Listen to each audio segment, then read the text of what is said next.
ঈদের ছুটি শেষে জীবিকার তাগিদে কর্মস্থলে ফিরছেন শহরবাসী। এতে বাস টার্মিনাল ও মহাসড়কে বেড়েছে যাত্রী ও যানবাহনের চাপ। বিস্তারিত জানাতে মাদারীপুর থেকে আমাদের সঙ্গে যুক্ত হচ্ছেন আকাশ আহমেদ সোহেল। সোহেল, যাত্রীদের চাপ কেমন দেখতে পাচ্ছেন? বাড়তি ভাড়া নেওয়ার কোনো অভিযোগ আছে কিনা?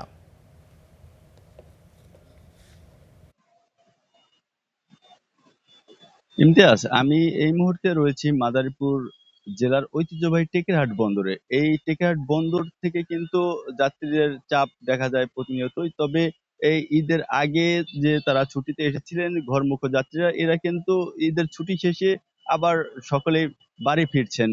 সকলে আবার কর্মস্থলে ফিরছেন। কর্মস্থলের রাজধানীতে কিন্তু তাদের মূল কর্মস্থান, এই কর্মস্থলে ফিরছেন আমরা সকাল থেকে দেখতে পেয়েছি। তবে এই যে ঢাকা বরিশাল মহাসড়কের যে স্থানটি রয়েছে, এই ঢাকা বরিশাল মহাসড়ক কিন্তু গতকাল রাতে যে যানজটটি ছিল, আজকে কিন্তু তেমন যানজট আমাদের চোখে পড়েনি। আমরা কিন্তু সেই যানজটটি দেখতে পাইনি। তবে যে টিকিট কাউন্টার গুলো রয়েছে, সেই টিকিট কাউন্টারে কিন্তু কিছুটা যানজট, কিছুটা ভিড় থাকলেও কিন্তু এখন কিন্তু অনেকটাই ভিড় কমে এসেছে। তবে বেলা বাড়ার সাথে সাথে এই যাত্রীদের চাপ বাড়বে বলেও আমরা জানতে পেরেছি।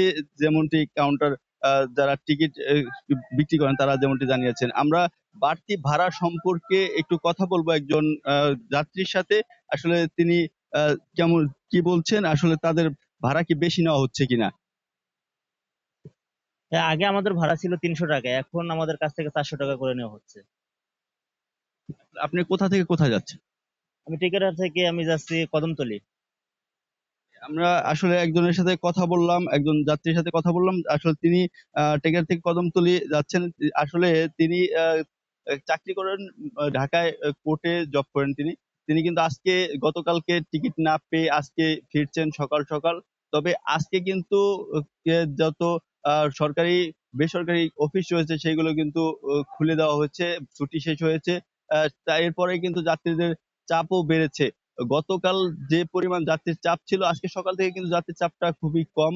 যারা গতকাল যেতে পারেননি তারা কিন্তু আজকে ঢাকায় ফিরছেন সকালে। তো সকালে কিছুটা ভিড় থাকলেও কিন্তু এখন কিন্তু তেমন একটা ভিড় নেই। মহাসড়কে কিন্তু গাড়ির চলাচলের তেমন একটা চাপও নেই। নির্বিঘ্নেই কিন্তু যানবাহন চলাচল করছে, তারা কিন্তু নির্বিঘ্নে ফিরতে পারছেন।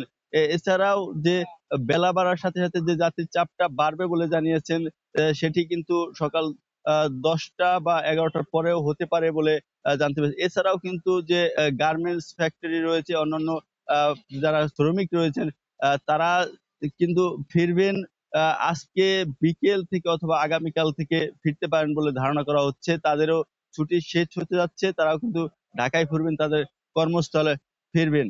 আহ, এই এই ইমতিয়াজ, এই ছিল মাদারীপুরের টেকেরহাট থেকে যাত্রী ঢাকামুখী যাত্রীদের সর্বশেষ তথ্য। দর্শক, ঈদের ছুটি শেষে নগরে ফিরতে শুরু করেছেন কর্মজীবীরা। সে খবরাখবর জানতে মাদারীপুর থেকে আমাদের সঙ্গে যুক্ত হয়েছিলেন আকাশ আহমেদ সোহেল। এবার একটু আমরা যেতে চাই বগুড়াতে। সেখানে এই মুহূর্তে রয়েছেন সহকর্মী জসিফ হোসেন প্রতীক। প্রতীক, আমরা কিছুক্ষণ আগে মাদারীপুরের খবরাখবর জানছিলাম, সেখানে যাত্রীরা বলছিলেন অতিরিক্ত ভাড়া নেওয়া হচ্ছে। আপনার ওখানে কি অবস্থা? ওখানকার ভাড়ার পরিস্থিতি কেমন?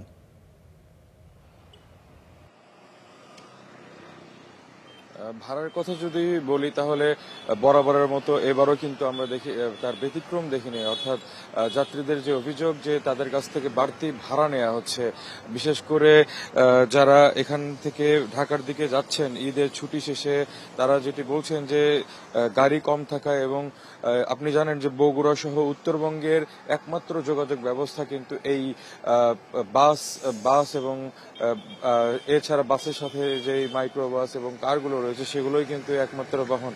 তো এই বাহন হওয়ার কারণে, বাস হওয়ার কারণে তারা কিন্তু খুব ভোগান্তিতে পড়েন এই ঈদের সময়গুলোতে। বিশেষ করে যে বাসগুলো থেকে সেখানে সিট অপ্রতুল থাকায় তারা কিন্তু দেখা যায় যে ঢাকায় যে লোকাল বাসগুলো আমরা দেখি ফিটনেসবিহীন, সেই ফিটনেসবিহীন বাসগুলো এই ঈদের সময়গুলোতে তারা যাত্রী পরিবহন করেন এবং এই সময় আসলে তাদের কাছ থেকে 300 টাকার ভাড়া 700 টাকা 800 টাকা পর্যন্ত নেওয়া হয়। ঠিক একইভাবে এখানে আমরা দুইজন যাত্রীদের সাথে কথা বলেছিলাম, তারা বলছিলেন যে তারা ঢাকায় যাচ্ছেন এবং এই ঢাকায় যাওয়ার টিকিটটি তারা ঢাকা থেকে ফেরার পরপরই এখানে কাটতে চেয়েছিলেন, কিন্তু সেটি কিনতে পারেননি।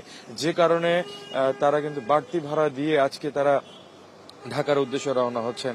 এবং আরেকটি বিষয় জানিয়ে রেখি যে বগুড়ার যে বাস কাউন্টারগুলো রয়েছে সেগুলো কিন্তু এখনো পর্যন্ত আমি দেখেছি যে প্রায় সবগুলো টিকিট কাউন্টারেই যাত্রীদের ভিড় রয়েছে এবং তারা মোটামুটি সবগুলো আজকের যে শিডিউলের বাসগুলো রয়েছে সবগুলোই কিন্তু বিক্রি হয়ে গেছে।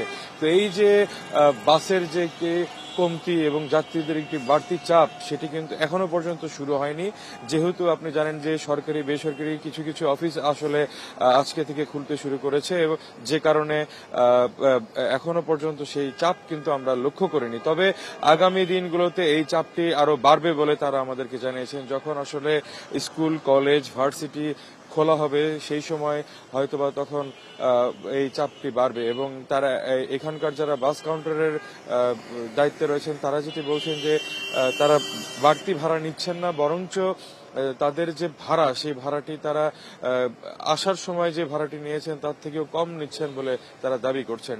আমরা এখানকার যে বিআরটিএ কর্তৃপক্ষ রয়েছে তাদের সাথে কথা বলার চেষ্টা করেছিলাম। তারা যেটি বলছেন যে তারা ঈদের আগে ঈদে যাতে বাড়তি ভাড়া আদায় না হয় সেই জন্য কিন্তু তারা ভ্রাম্যমাণ আদালত পরিচালনা করেছিলেন এবং ভ্রাম্যমাণ আদালত পরিচালনার পরে তারা বিভিন্ন কাউন্টারগুলোতে সতর্কতামূলক বার্তা দিয়েছেন এবং একই সাথে একটি দুইটি কাউন্টারে কিন্তু তারা তাদের যে জরিমানা সেটিও করেছেন। তো এই যে বগুড়া থেকে ঢাকামুখী মানুষের যে চাপ সেটি ধীরে ধীরে বাড়বে বলে আশঙ্কা করছেন এখানকার যারা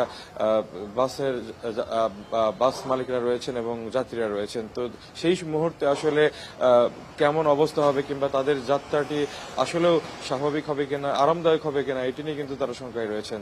তো এই ছিল আমার কাছে বগুড়ায় ঈদে কর্মব্যস্ত মানুষের যে ঢাকায় ফেরা সেটি নিয়ে সর্বশেষ খবর। ইমতিয়াজ।